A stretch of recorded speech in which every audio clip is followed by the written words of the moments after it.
പീതാംബരം കരവിരാജിതശങ്കരക്രകൗമോദഗീതരതിജങ്കരുണാസമുദ്രം രാധാസഹായമതിസുന്ദരമന്ദഹാസം വാതാലയേശമനിശം കൃതിഭാവയാമി. നമസ്കാരം. സനാതനധർമ്മ സംഹിതകൾ പങ്കുവയ്ക്കാനുള്ള ചാനലായ നാദശ്രീയിലേക്ക് എല്ലാവർക്കും സ്വാഗതം.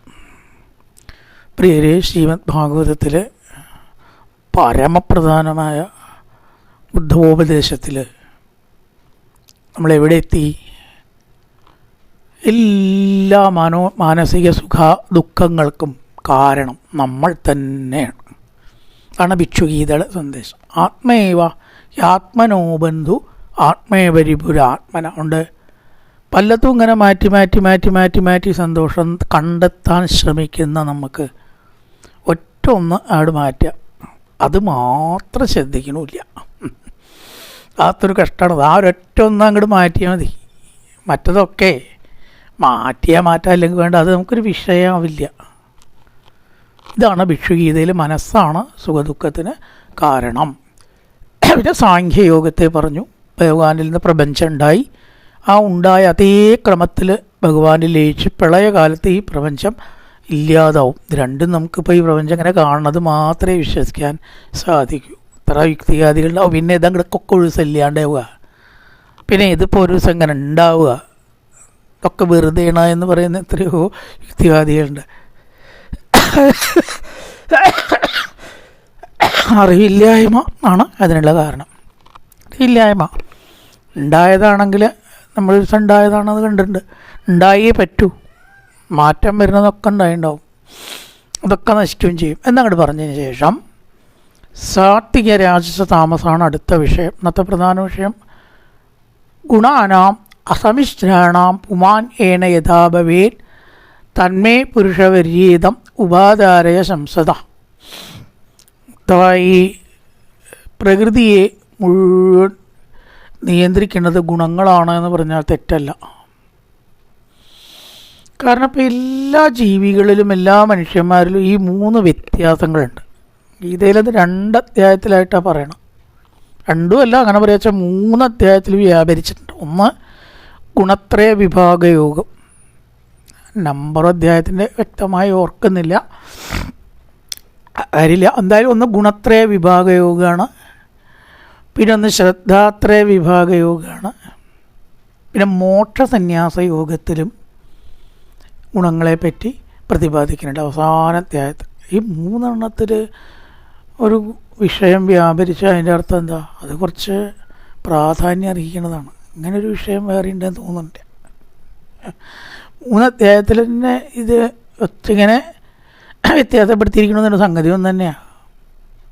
ഗുണത്രയ വിഭാഗ യോഗത്തിൽ 3 ഗുണങ്ങളാണ് പ്രപഞ്ചത്തെ നയിക്കണതെന്നും ഒരു സാത്വികവും രാജസവും താമസമാണെന്ന് പറഞ്ഞ് പൊതുവെ വെച്ചിരിക്കുകയാണ്.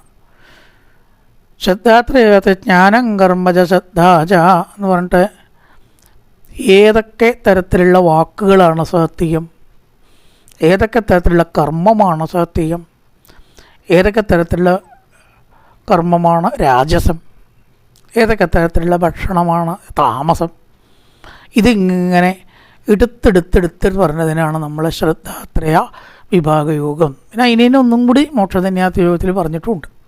3 അധ്യായത്തിലാണ് പറഞ്ഞിരിക്കുന്നത് ഈ വിഷയം. ചർച്ച ഇങ്ങനെ വ്യത്യാസപ്പെടുത്തിയിട്ടുണ്ടെന്ന സംഗതിയൊന്നും തന്നെ. പക്ഷെ ഇവിടെ ഒരു അധ്യായത്തിൽ ചുരുക്കി സാത്വിക രാജസ താമസ ഭാവങ്ങളുടെ ആ വ്യത്യസ്ത അളവ് അനുസരിച്ച് എല്ലാതും പ്രപഞ്ചത്തിൽ വ്യത്യാസപ്പെടും. ഒരു വ്യക്തിയെ നമ്മൾ എടുക്കുകയാണെന്നുണ്ടെങ്കിൽ സാധാരണ നിലയ്ക്ക് ഒരു ബോർഡ് അവിടെ വെച്ചാൽ അത് ചെയ്യരുത് എന്ന് പറഞ്ഞാൽ അയാൾ കേൾക്കണവരാണെന്ന് വെച്ചാൽ സാത്വികന്മാരാണ്. ചില ആൾക്കാർക്ക് അത് അങ്ങനെ പറ്റില്ല. അവസരം കിട്ടിയാൽ വീണ്ടും നമുക്ക് ഇതേണ്ട് കടന്നു നോക്കുക, ആരിപ്പോൾ ഒന്നും കാണണം. തെറ്റാണ്. കാരണം ഈ ആ ടെൻഡൻസി നമ്മുടെ ഒരുപാട് ആൾക്ക് ഇവിടെ മൂത്രം ഒഴിക്കരുതെന്ന് എഴുതി വെച്ച് നോക്കുക, അവിടെ മൂത്രം ഒഴിക്കുള്ളൂ. മൂത്രം ഒഴിക്കണം, അല്ലെങ്കിൽ ഒരു സ്ഥലത്ത് നല്ല മാർഗം ഒഴിക്കരുതെന്ന് എഴുതി വയ്ക്കുക, അവിടെ ഒഴിച്ചോളും. അത് രാജസ പ്രകൃതമാണ്.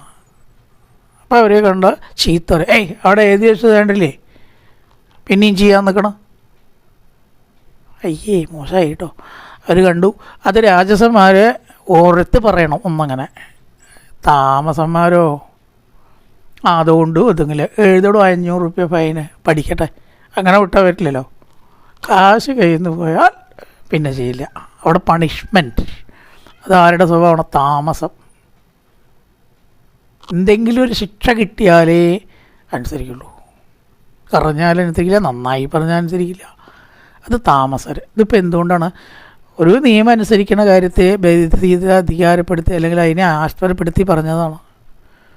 ഇപ്പോൾ ഇവിടെ പറയുകയാണ്, ക്രോധോ ലോഭോ അനൃതം ഹിംസ യാജ്ഞ ദമ്പ ക്ലമ കലി ശോകമോഹോ വിഷാദാർത്തി നിദ്രാശ വീരനുദ്ധമ.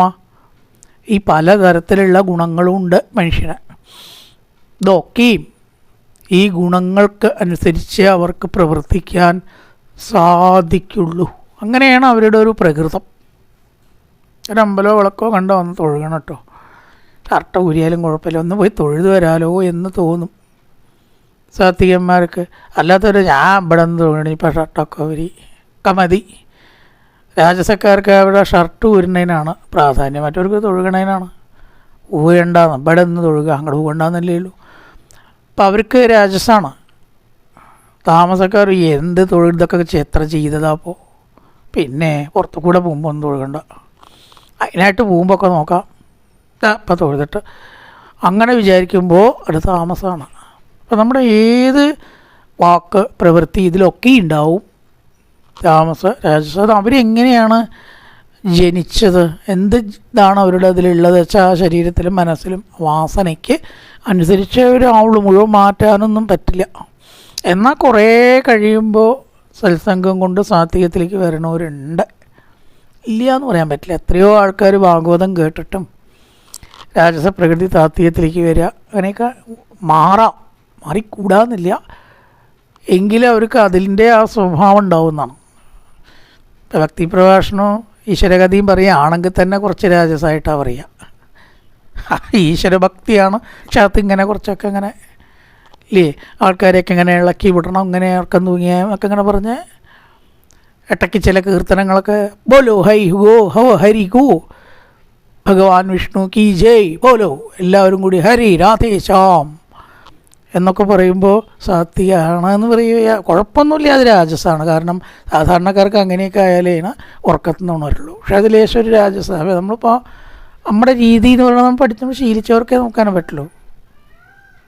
ഓരോരുത്തരുടെ ശീലങ്ങളുണ്ടല്ലോ, ചിലക്ക് അതങ്ങനെ പോലോ രാധേശ്യാം എന്നൊക്കെ കേൾക്കാം. അത് കുറച്ച് രാജസാണ്. എന്തായാലും ഉറക്കമുണരാൻ നല്ലതാണ് കേട്ടോ, അത് തെറ്റൊന്നുമില്ല. അപ്പോൾ താമസം എന്ന് പറയണതോ അത് ഉറക്കം തൂങ്ങിയിട്ടിങ്ങനെ ആർക്കോ വേണ്ടിയിട്ട് പറയുക, വലിയ ബുദ്ധിമുട്ടാണ്. ഈ പറയണവർക്ക് നിശ്ചയം ഉണ്ടാവില്ല എന്താ പറഞ്ഞത്, കേൾക്കണവർക്ക് നിശ്ചയം ഉണ്ടാവില്ല എന്താ അയാൾ പറഞ്ഞത്. ഉറക്കവും വരും അത്യാവശ്യം. സപ്താഹത്തിൽ അവിടെ വായിക്കുമ്പോൾ പറയണ ആൾ ഉറങ്ങണ കാണാം. റൂമിൽ പോയി കിടന്നുറങ്ങഞ്ഞല്ലോ, എന്താ പറയുക ഭാഗവത്തിൻ്റെ മുമ്പിൽ ഉറങ്ങണ്ടല്ലോ എന്ന് പറഞ്ഞു. എങ്കിൽ ശരിയൊന്നുമല്ല, അവിടെ ഇരുന്നിട്ട് ഒട്ടും പാടില്ല, ആൾക്കാരൊക്കെ കാണും. റൂമിൽ പോയിട്ട് ഉറങ്ങാൻ പാടില്ല, ഉറങ്ങാനുള്ള സമയമല്ല. യജ്ഞത്തിൽ വ്രതമാണ് ശരിക്കും 7 ദിവസമേ.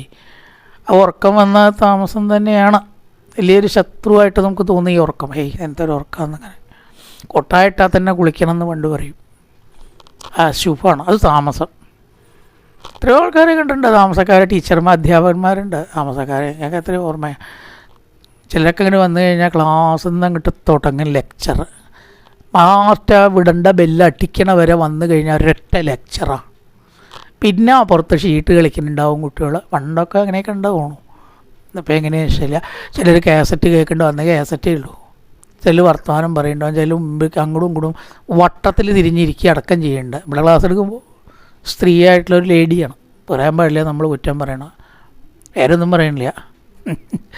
അപ്പോൾ അത് താമസമല്ലേ ആലോചിച്ചു. അത് പറയണത് കേട്ടാലും വേണ്ടില്ല, മനസ്സിലാക്കിയാലും പക്ഷേ സ്റ്റഡിയാണ്, ടേപ്പ് റെക്കോർഡ് പോലെ. അപ്പം അങ്ങനെ ആവരുത്. അധ്യാപകന് ലേശൊരു അധികാരമൊക്കെ ഉണ്ട് കയ്യിൽ. ആരാ അവിടെ ഒന്ന് മേശയമ്പിൽ കൊട്ടുമെങ്കിലും വേണം, വേണ്ടേ, ഉണ്ടായിരിക്കുമോ? മറ്റുള്ളവർക്ക് ശ്രദ്ധിക്കാനുള്ള അവസരമെങ്കിലും കൊടുക്കും, നിങ്ങൾക്ക് ഇല്ലെങ്കിൽ പുറത്തേക്ക് പോകാമല്ലോ എന്നൊക്കെ പറയണം. അതൊക്കെ ഒരു അധ്യാപകൻ താൻ വാങ്ങുന്ന പ്രതിഫലത്തിന് കൂറാണ്. നീ സ്വഭാവം മാറിട്ടോ, പുറത്തേക്ക് ഞാനാക്കും. അധികാരമുണ്ട്, പ്രയോഗിക്കണ്ടേ. അത്യാവശ്യമൊക്കെ ഒരു പേടിയൊക്കെ വേണം. അത് രാജസാണ്. രാജസവും കുഴപ്പമില്ല, സാത്വികവും കുഴപ്പമില്ല. പക്ഷേ താമസം ഒരു കാരണവശാലും അറിവ് പകർന്നു കൊടുക്കുന്ന ആൾക്ക് പാടില്ല. അത്ര താമസമുള്ള ഒരാൾക്ക് മറ്റൊരാളിലും താമസ ഗുണം സൃഷ്ടിക്കാനേ കഴിയൂ. സാത്വികം കൊണ്ട് കുഴപ്പമില്ല. രാജസായ കുറച്ചും കൂടി അവർ വരാൻ എളുപ്പമുണ്ടെന്നേ ഉള്ളൂ. ഇപ്പോൾ അഥവാ ഈ അറിവ് കൈമാറുന്ന കാര്യത്തിലുണ്ട് ഭക്ഷണോ സാത്വിക ശ്രദ്ധ എന്ന് പറയും. ശ്രദ്ധയോ സാത്വിക ആധ്യാത്മികീ ശ്രദ്ധ, കർമ്മശ്രദ്ധ തു രാജസി. ഈശ്വര കാര്യത്തിലുള്ള ശ്രദ്ധ. ഒരു 10 മിനിറ്റ് ഒഴിഞ്ഞ് കിട്ടിയില്ലെങ്കിൽ ഒരു അരമണിക്കൂർ വീട്ടിലെല്ലാവരും പോയി എന്താ ചെയ്യുക? ഒന്നും വേണ്ട, വിളക്കൊടുത്തി കുറച്ച് നാമാണ് ചെല്ലുക, അല്ല വെച്ചാൽ കുറച്ച് വായിക്കുക, ഒരു ഭാഗം ഉണ്ടാവും, ഒന്ന് നോക്കണം, സംശയം തീർത്തളയാം. നല്ല അവസരമാണ്. സാത്വികന്മാരപ്പോൾ വേഗം ആ പുസ്തകം എടുത്തിട്ട് അതിൻ്റെ സംശയം തീർക്കിയ ചില ഭാഗം അന്തരീക്ഷം ആരുമില്ല, ആ സമയം അവരതിനാണ് ഉപയോഗിക്കുക. രാജസക്കാരോ ടി വിയിൽ എന്താ നോക്കുക? ഇതിപ്പോൾ വീട്ടിലുള്ളപ്പോൾ എനിക്ക് കിട്ടലില്ല, അവരാ ചെയ്യല. ഇപ്പോൾ ടി വി കയ്യിൽ കിട്ടി എന്താ നോക്കാം. താമസക്കാരെന്താ ചെയ്യുക? വീട്ടിലൊഴിഞ്ഞിട്ട് സുഖമായിട്ട് തിരി ഉറങ്ങാം. അവർ വരുന്നവരെ യാതൊരു ശല്യമില്ല. ശ്രദ്ധ എന്ന് പറയുന്നത്. അപ്പോൾ അവരുടെ മനസ്ഥിതി എവിടേക്കാണ് പോവുക? തഞ്ചം കിട്ടിയ സുഖമായിട്ട് ഇങ്ങനെ ഉറങ്ങുക. എത്ര ഉറങ്ങിയാലും മതിയാവില്ല, എത്ര ഉറങ്ങിയാലും മതിയാവില്ല. അതിനൊരു അളവൊന്നുമില്ല. രാവിലെ 10 മണി 10:30 വരെയൊക്കെ ഉറങ്ങുന്ന ആൾക്കാരുണ്ട്. ഞാൻ കണ്ടിട്ടുണ്ട്, ഇഷ്ടം പോലെ. എങ്ങനെ ഇവരിങ്ങനെ ഉറങ്ങണം രാവിലെ എന്ന് തോന്നാണ്ട് എനിക്ക്. 5 മണിയെങ്കിലും ആയി എണീക്കണം, അല്ലാതെ ഒരു വിധത്തിലും കിടക്കുകയ്യ. തലേ ദിവസം ഉറക്കം ഒഴിച്ചാലും ആ സമയം വിളിച്ചാകുമ്പോൾ എണീക്കുക. അത് സാത്വിക ശ്രദ്ധയാണെന്നാണ് പറയുക. രാവിലെ എണീക്കുക. അതിലെ കിടന്നുറങ്ങണോടത്ത് ലക്ഷ്മിയെ വിളയാടില്ല എന്ന് പറയും. വിളക്കൊക്കെ കൊളുത്തി നാമം ജയിക്കുക. സാത്വിക ആധ്യാത്മികീ ശ്രദ്ധ, കർമ്മശ്രദ്ധാതു രാജസി. കർമ്മങ്ങളിൽ എന്തെങ്കിലും ഏർപ്പെടണം, അതാണ് രാജസം. താമസി ബാക്കി കാര്യങ്ങളിലുള്ള ഉറക്കം, ആലസ്യം, ഇതിനെ പറയാം. ഭക്ഷണം വളരെ കാലം ശരീരത്തിൽ കിടക്കുന്നവയും, ഗീതയിലൊക്കെ അങ്ങനെയാണ് പറയുക. സാരാംശേന വളരെ കിടക്കുന്നവയും. നെയ്യ്, പാല്, പച്ചക്കറികൾ, പലവർഗ്ഗങ്ങൾ മുതലായിട്ടുള്ളതൊക്കെ അടങ്ങിയതിനെയും സാത്വികം എന്ന് പറയും. ചിലവർ പറയുന്നുണ്ട് മാംസത്തിലും സാത്വികം ഉണ്ട്. നമുക്കതിനെപ്പറ്റി വിവാദത്തിലേക്ക് കിടക്കാൻ മാത്രമുള്ള വിവരമില്ല, അതുകൊണ്ട് ഞാൻ പറയില്ല. അപ്പോൾ ചില ആൾക്കാർ അങ്ങനെ പറയുന്നുണ്ട്. ഗീതയിൽ എവിടെയാ വെജിറ്റേറിയനിസം പറഞ്ഞിരിക്കണം? ഒരു പ്രഭാഷണത്തിൽ ഞാൻ കേട്ടതാണ്. അപ്പോൾ നോക്കിയപ്പോൾ അങ്ങനെ പറഞ്ഞിട്ടൊന്നുമില്ല. വെജിറ്റേറിയനിസം നമ്മൾ ഉണ്ടാക്കുകയാണ്, അതിൽ പറഞ്ഞിട്ടില്ല കേട്ടോ. നമ്മുടെ ശ്രദ്ധ ഈശ്വരനിലേക്ക് എത്തിക്കുക, അതിനുള്ളതും ശാന്തമായിട്ടുള്ള ഭാവത്തിലേക്ക് കൊണ്ടുവരുന്നതാണ് സാത്വികം എന്നേ പറഞ്ഞിട്ടുള്ളൂ. മാംസാഹാരത്തിനെ നിഷേധിച്ചിട്ടില്ല. അപ്പോൾ മുയലിൻ്റെ മാംസം, ആടിൻ്റെ മാംസം, ഇതൊക്കെ ആവാം എന്നാണ് അവർ വാദിക്കുന്നത്. അത് മാംസം പാടില്ല എന്ന് പറഞ്ഞിട്ടില്ല. ഇതിലെന്താണ് പറഞ്ഞിരിക്കുന്നത്? സാത്വിക ആഹാരം, രാജസാഹാരം, താമസാഹാരം ഇവയുടെ വിഭാഗത്തിൽ പറഞ്ഞിരിക്കുന്നത് പാകം ചെയ്ത് യാതയാമം ഗതരസം പൂതി പരിരുഷിതം ശയത്. ഒന്നും സപ്താഹത്തിൽ പറയാനുള്ള സമയം ഉണ്ടാവില്ല, തീർക്കേണ്ട ധൃതിയ അവസാനത്തെ ദിവസം. ഒക്കെ അറിയേണ്ട കാര്യങ്ങൾ ഇതൊക്കെയാണ്. കഥയിൽ എന്തിരിക്കണം? പാകം ചെയ്തിട്ട് ഒരു യാമം കഴിഞ്ഞാൽ അത് താമസാഹാരമാണ്. അപ്പോൾ ആട് അല്ലാത്തപ്പോൾ ആവാമെന്നും ഒരു യാമം കഴിഞ്ഞത് പാടില്ല എന്നുമാണ് പറഞ്ഞതെന്ന് വ്യാഖ്യാനിച്ചാൽ നമുക്ക് തെറ്റാണെന്നും പറയുക. മാംസം എന്ന് പറഞ്ഞിട്ടില്ല. അതേപോലെ തന്നെ തീക്ഷ്ണ രൂക്ഷ വിദാഹിന, ദാഹത്തെ വർദ്ധിപ്പിക്കുന്നതും തീക്ഷ്ണമായിട്ടുള്ളതും എരി പുളിവ മുതലായിട്ടത് ഒക്കെ അധികമുള്ളതും മാംസം, മസാല, അതൊക്കെ മൊത്തത്തിൽ രാജസം എന്ന് നമുക്ക് പറയാം. അപ്പോൾ മാംസാഹാരത്തിനെ രാജസത്തിൽ പെടുത്തിയതുകൊണ്ട് തെറ്റില്ല എന്നാണ്. ചിലർ പറയില്ലേ അത് താമസമാണെന്ന്. അതിപ്പോൾ വ്യക്തമായിട്ട് പറഞ്ഞിട്ടൊന്നുമില്ല മാംസാഹാരം താമസമാണെന്ന് പറഞ്ഞിട്ടില്ല. രാജസത്തിൽ കൂട്ടാം, അത് യുക്തിയാണ്. എന്താ കാരണം? തീർച്ചയായിട്ടും ദഹനം മെല്ലെയാവുമ്പോൾ വെള്ളം ധാരാളം കുടിക്കണം എന്ന് തോന്നും. മാംസത്തിൽ എന്തെങ്കിലുമൊക്കെ മസാല ചേർത്താലേ അതിന് സ്വാദുള്ളൂ. അപ്പോൾ എന്തായാലും സാത്വികമല്ല, അവർ രാജസത്തിൽ വേണമെങ്കിൽ പെടുത്താം. അത് മാടും ശാകമാംസം, മുയലിൻ്റെ അങ്ങനെ ചിലതേ പറ്റൂ, അല്ലാത്ത താമസമാണ്. അതിൻ്റെ രീതി നോക്കിയിട്ട് നമ്മൾ എടുക്കുകയാണ്, അത് പറഞ്ഞിട്ടൊന്നുമില്ല. സാത്വികം എന്തായാലും പച്ചക്കറികളും പാലും അങ്ങനെയുള്ളതുമാണ്. കാരണം അത് ദാഹം അധികം ഉണ്ടാക്കില്ല. അപ്പോൾ അതിൻ്റെ യുക്തി കൊണ്ട് നമ്മൾ സസ്യാഹാരം സാത്വികം എന്ന് എടുക്കുകയാണ്. അങ്ങനെ വ്യക്തമാക്കിയിട്ടില്ല എന്നാണ് ചിലരുടെ അഭിപ്രായം. മാംസാഹാരം താമസം എന്ന് പൊതുവേ നമ്മൾ പറയും. കാരണം അത് പലതും കഴിച്ചാൽ ഉറക്കം വന്നിട്ടും എന്തായാലും സാത്വികമല്ല എന്നുള്ളത് ഉറപ്പാണ്. കാരണം വെള്ളം ധാരാളം കുടിക്കേണ്ടി വരും. ഇപ്പോൾ തീക്ഷ്ണ രൂക്ഷ വിദാഹിന എന്ന് പറഞ്ഞിട്ടുണ്ട്. അപ്പം അതെങ്ങനെയാണ്? സാത്വികം എന്തായാലും ആവില്ലല്ലോ. അപ്പം കഴിയുന്നതും സാത്വികാഹാരത്തിലേക്ക് തന്നെ ശ്രദ്ധിക്കുക ഭക്തന്മാർ. അപ്പോൾ ബ്രാഹ്മണര്, നമ്പൂതിരിമാർ അങ്ങനെയൊന്നുമില്ല. ആർക്കും സാത്വികാഹാരം തന്നെ ശ്രേഷ്ഠം. ജാതി കൊണ്ടുവരുമ്പോഴാണ് ഈ തകരാറ് വരുന്നത്. അത് കൊണ്ടുവരണ്ട. ആകെ ധാരാളം വായിക്കണം, സഹസ്രനാമമൊക്കെ ചെല്ലണം, അമ്പലത്തിൽ ധാരാളം ഇടപഴകണം. അപ്പം അമ്പലത്തിൽ ഇന്ന ആൾക്കേ പാടുള്ളൂ എന്നൊന്നുമില്ല. കൊട്ടും കാര്യങ്ങളും ബാക്കി അടിയാന്നില്ലേ, കുഴലൂതുന്നവർ, താളം പ്രയോഗിക്കണവർ, ഇവരൊക്കെ അന്യജാതിക്കാരുണ്ടല്ലോ. അപ്പോൾ അവർ മാംസാഹാരത്തെ വർജിക്കുന്ന ക്ഷേത്രത്തിൽ പോകുമ്പോൾ ക്ഷേത്ര നിയമം അത് പറയുന്നുണ്ട്. മാംസാഹാരം കഴിച്ചാൽ 6 മണിക്കൂറെങ്കിലും കഴിഞ്ഞിട്ടേ പോകാൻ പാടുമെന്ന് പറയണ്ടു. കഴിക്കാൻ പാടില്ല എന്ന് പറഞ്ഞിട്ടില്ല. എപ്പോഴും ഇത് പാലിക്കാൻ പറ്റുമോ? അപ്പോൾ അത് വർജിച്ചാൽ ഉത്തമമായി എന്നുള്ള അർത്ഥത്തിലാണ് മാംസാഹാരവും ഉപേക്ഷിക്കണം എന്ന് പറഞ്ഞിരിക്കുന്നത്. അപ്പോൾ കഴിച്ചു ഇതിനോട് മഹാപരാധമൊന്നുമല്ല. അപ്പോൾ രാത്രി രാത്രി കഴിക്കാൻ പാടില്ല. രാത്രി കഴിച്ചാൽ ദഹിക്കില്ല. രാത്രി കഴിച്ചുകൊണ്ട് കുഴപ്പമില്ല. പക്ഷേ രാത്രി കഴിക്കാൻ പറ്റുമോ? പകലാകുമ്പോൾ ക്ഷേത്ര ജീവനക്കാർക്ക് പറ്റുമോ? പാടില്ല. അത് തെറ്റാണ്. അല്ലാത്തൊരാളെ സംബന്ധിച്ച് ക്ഷേത്രത്തിൽ പോകേണ്ട കാര്യമില്ലെങ്കിൽ 6 മണിക്കൂർ കഴിഞ്ഞിട്ട് ക്ഷേത്രത്തിൽ പോകാൻ പാടുള്ളൂ. അങ്ങനെ അത് ഉപയോഗിക്കുന്നതിൽ തെറ്റില്ല. അത് എന്തായാലും അത് സാത്വികമല്ല. അപ്പോൾ എളുപ്പം എന്താ? വർജിക്കുക. വേണ്ട. അപ്പം എത്രയോ നല്ല കാര്യങ്ങൾ പച്ചക്കറികളിൽ കിടക്കണു. ആരോഗ്യം ഉണ്ടാക്കുന്നത്, പ്രോട്ടീൻസ് ഉള്ളത്, പയറുവർഗ്ഗങ്ങൾ, നേന്ത്രപ്പഴം, പാല് ഒക്കെ കിടക്കുന്നുണ്ടല്ലോ. പിന്നെ എന്തിനു വേണ്ടിയിട്ടാണോ ഇപ്പോൾ ഈ ജീവൻ പോയ ശരീരത്തെ നമ്മൾ ഭക്ഷിക്കുന്നത്? ഉത്തമം ഒഴിവാക്കുക തന്നെയാണ്.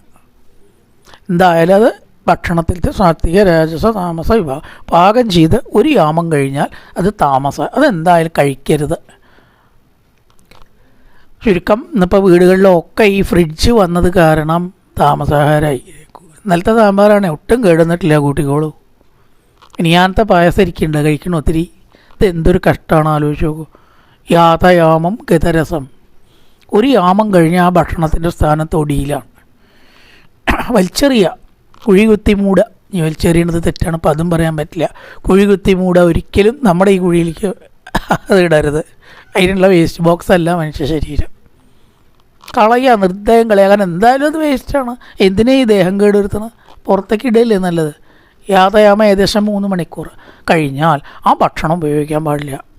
അത് യാതയാമമാണ്. 1 യാമം കഴിഞ്ഞാൽ അത് വലിച്ചെറിയുക. ഗതരസം, സ്വാദൊക്കെ മാറി പൂതി പര്യുഷിതം ചെയ്യൽ, കേടുവരിക, പുളിക്കുക, നാശാവുക, അങ്ങനെയൊക്കെയുള്ള ഭക്ഷണം താമസം. സംപ്രകീർത്തിതം താമസമാണ്. വാക്ക് മറ്റൊരാളിൽ നല്ല ഫലങ്ങൾ, ശാന്തി മുതലായിട്ടത് ഉണ്ടാക്കുന്നവ സാത്വികം. വാക്കുകൾ പറയുമ്പോൾ അതിങ്ങനെ കേൾക്കുമ്പോൾ ഒരു സുഖം.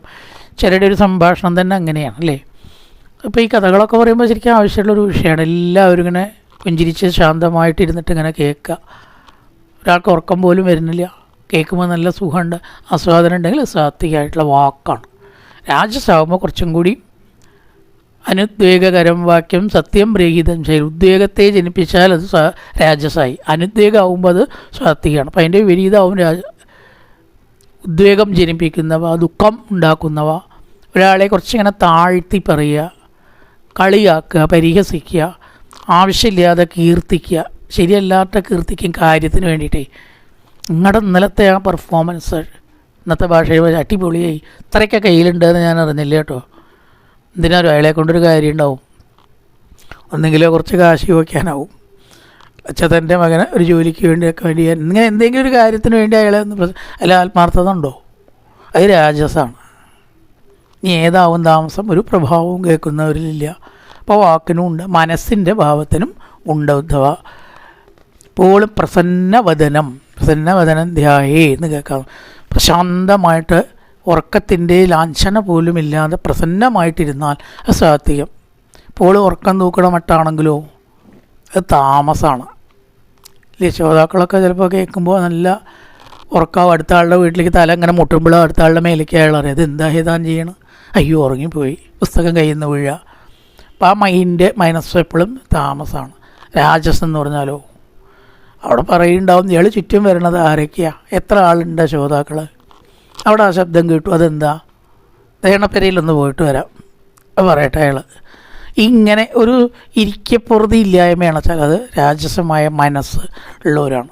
ഈ വസിക്കണ സ്ഥാനവും അതുകൊണ്ട് വനന്തു സാത്വികോ വാസോ, സാത്വികമായിട്ടുള്ള സ്ഥാനം, ഉദ്ധവ നല്ല വൃക്ഷങ്ങൾ, അരയാല് പേരാല് ഇതൊക്കെ ഉള്ള സ്ഥലങ്ങൾ, ഗംഗാതീരം, പുണ്യനദികളുടെ തീരം, അവിടെയൊക്കെ ഇങ്ങനെ പറയുമ്പോൾ തന്നെ നമുക്കൊരു സുഖം ഇല്ലേ, തണുപ്പ്, താളം സജ്ജനങ്ങൾ വരിക, നാമം ജപിക്കുക, ഗംഗയിൽ മുങ്ങി പാപങ്ങൾ കളയുക, നാമജപം പലതും ഇങ്ങനെ കേൾക്കുക, ഒക്കെ സാത്വികമായിട്ടുള്ള സ്ഥാനം. അവിടെയൊക്കെ പോയി കുറച്ച് നേരം ഇരുന്നാൽ തന്നെ നമ്മുടെ മനസ്സൊന്നാട് മാറും. രാജസായാലോ, രാജസാവുമ്പോൾ പ്രപഞ്ച കാര്യത്തെക്കുറിച്ചാവും നമുക്ക് ചിന്തിക്കുക. അങ്ങാടി പോയാൽ നമുക്ക് വേദാന്തോ ഭാഗവതമൊന്നും കേൾക്കാൻ പറ്റില്ല.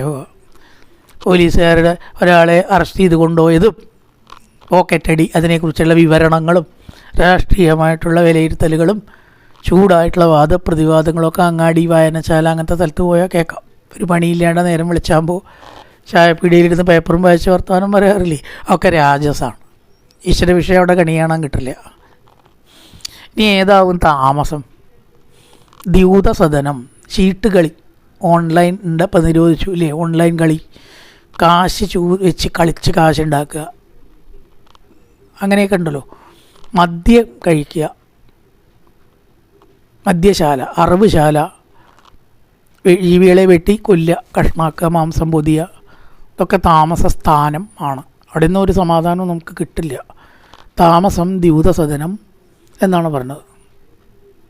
ഇനി ഒന്നും കൂടി ഉണ്ടാവാം, സ്ത്രീ സേവ ചെയ്യുക, ശരിയല്ലാത്തതായിട്ടുള്ള വേശ്യാലയങ്ങൾ, അനാശാസ്യ പ്രവൃത്തികൾ നടക്കുന്ന സ്ഥലവും താമസമാണ്. മൻ നികേതന്ത് നിർഗുണം, അഥവാ എന്നെ സംബന്ധിച്ച സ്ഥലം നിർഗുണമാണ്. നാലാമത്തെ അവസ്ഥയുടെ നിർഗുണം ഏറ്റവും ശ്രേഷ്ഠം. ക്ഷേത്രങ്ങൾ നിർഗുണമാണ്. ഒരു ഗുരുവായൂരമ്പലത്തിൽ പോയാൽ നമുക്ക് എന്താണ് ഭഗവാനോട് ചോദിക്കേണ്ടതെന്ന് പോലും ഓർമ്മ വരില്ല. നമ്മളെന്തിനാണ് വന്നതെന്ന് ആ പ്രപഞ്ച ചിന്തയൊക്കെ മറന്നു. ഗുരുവായൂരപ്പാ എന്ന് പറഞ്ഞിട്ട് ഇങ്ങനെ തൊഴുക. മറ്റുള്ളവർ ഹേ നാരായണ, ഗുരുവായൂരപ്പ, ഈശ്വര നാരായണ എന്ന് പറയണത് ഇങ്ങനെ കേൾക്കുക. അപ്പം തന്നെ നമ്മളെവിടെ എത്തി? ഈ ഭൂമിയിൽ നിന്നൊക്കെ വിട്ടിട്ടുള്ളൊരവസ്ഥ എത്തി ഇല്ലേ? അത് നിർഗുണമാണ്. നമ്മൾ ആരാന്ന് പോലും ഓർക്കില്ല, എവിടുന്ന് വന്നു എന്ന് ഓർക്കില്ല. വിളക്കുകളും നാമജപവും പടിനാഥും ഒക്കെ പാടങ്ങനെ കേൾക്കുമ്പോൾ രണ്ട് കണ്ണുകൊണ്ട് അടച്ച ആസ്വാദനം ഉണ്ടല്ലോ, അതിനെയാണ് നമ്മൾ നിർഗുണാവസ്ഥ. എൻ്റെ ക്ഷേത്രങ്ങൾ ഉദ്ധവ നിർഗുണമാണ്. അതുപോലെ ഭക്ഷണത്തിൽ നിർഗുണം എന്ന് പറഞ്ഞാൽ പായസം, നിവേദ്യം, വായര് പാൽപ്പായസം ഇല്ലേ, ഒക്കെ നിർഗുണമാണ്. രാജസ്വം താമസവും സാത്വികവും അല്ല, ഭക്ഷണത്തിലുണ്ട്. വസിക്കണ സ്ഥാനം നിർഗുണം, ക്ഷേത്രം നിർഗുണം. ഉദ്ധവ സത്വം കൊണ്ട് നമുക്ക് നിർഗുണത്തിലെത്താം. രാജസവും താമസവും ക്രമേണ ജയിച്ച് സാത്വികമായിട്ടുള്ള ശീലിച്ച് പോവുക കഴിവതും. അപ്പം നമ്മുടെ മനസ്സ് എവിടേക്ക് എത്തും? എന്നെ അറിയുന്ന നിർഗുണാവസ്ഥയിലേക്ക് എത്തും. അത് തന്നെയാണ് നിർവ്വാണം, മോക്ഷം, ജീവൻ, മുക്തി. നിർഗുണാവസ്ഥയിൽ മനസ്സിനെ കൊണ്ടുവരിക. ഭക്തി കൊണ്ട് ഇതെല്ലാം സാധിക്കും എന്ന് പറയുന്നത്. ഭക്തിയാണ് എല്ലാറ്റിലും പ്രധാനം. ആ ഭക്തിയെ മാർഗമാക്കി സാത്വികത്തിലേക്ക് വന്ന സത്വം കൊണ്ട് സത്വത്തെ കടന്ന് എവിടേക്ക് എത്തണം? നിർഗുണം. നിർഗുണാവസ്ഥയിൽ പ്രപഞ്ചത്തിൽ നമ്മൾ വിടാൻ തുടങ്ങിയ ജീവൻ മുക്താവസ്ഥ അനുഭവിക്കാറാവും എന്നങ്ങനെ പറഞ്ഞ്.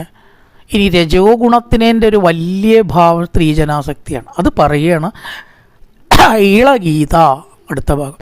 കായേന വാചാ മനസേന്ദ്രിയർവാബ്ധ്യാത്മനാ വാ പ്രകൃതി സ്വഭാവാൻ കരോതി സകലം പരസ്മൈ നാരായണായേരി സമർപ്പയാമി. ഓം പൂർണ്ണമദ പൂർണ്ണമിദം പൂർണ്ണാൽ പൂർണ്ണമുദച്യതേ പൂർണ്ണസ്യ പൂർണ്ണമാദായ പൂർണ്ണമേവാവശിഷ്യതേ. ഓം ശാന്തി ശാന്തി ശാന്തി. ഹരി ഓം ശ്രീ ഗുരുഭ്യോ നമഃ. ഹരി ഓം.